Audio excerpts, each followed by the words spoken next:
Hey everybody, Chris here again. Welcome back to the channel. Always good to have you with us. So today, we're going to continue our foray into Marcintosh. Last week, we had a look at the ARDI Executor, and not long after my video was released, I went and watched a video by my friend, Dr. Dave of Dr. Dave's Diversions. I'll put a link to his channel up there in the corner so you can find his channel. Please do. In any event, as I was watching his video, I realized I had a missed opportunity.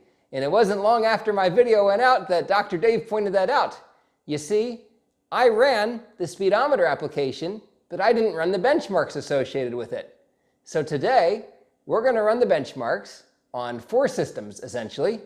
We're going to run it on the 486DX4 that we ran last week, as well as on one of the compact LTE 5000s that I have right here. Also going to run it on the virtual PCEM system, and finally on the Windows host. So without further ado, let's get to it. So we can see that we have the same systems as last time, and here we see several of the systems going through graphical tests. The system in the bottom far right is the Windows host, where we are running Executor natively, and it seems to be doing something very interesting in that it's not doing very much graphically, but it is filling in the numbers. And I actually had to run this multiple times to get results that were actually valid. It was giving me a lot of zeros for the results. But we can see we're getting results for CPU, disk, graphics, and math for all 4 panes here. The top left is my 486DX4, as you can see. To the right, we have the emulated PCEM, then the compact LTE Pentium 150, and the Windows host in the grid.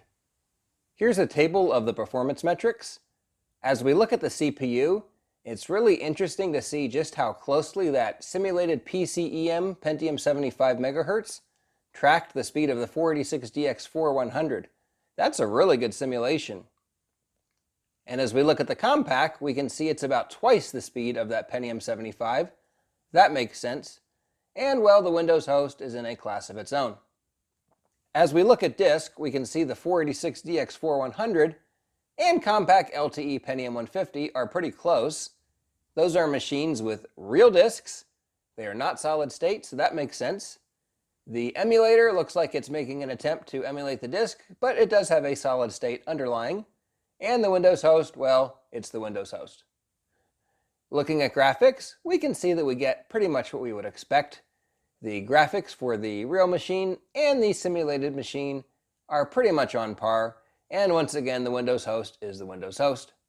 And looking at math, I see a pretty high correlation between the CPU and the math speeds. So once again, that tracks pretty much as I would expect, with the Windows host being, once again, the Windows host. All right, well that's what I had for you today. Hope you enjoyed it. Definitely consider subscribing to the channel. I don't always cover Macintosh content, but when I do, it's about the ARDI Executor. If you like the video, please do give it a thumbs up. If not, consider sending me a strong message by pressing that thumbs down button twice. As always, it's been great having you along for the journey today. I wish you a very happy continued Marcintosh. I look forward to seeing you next time, but until then, bye for now.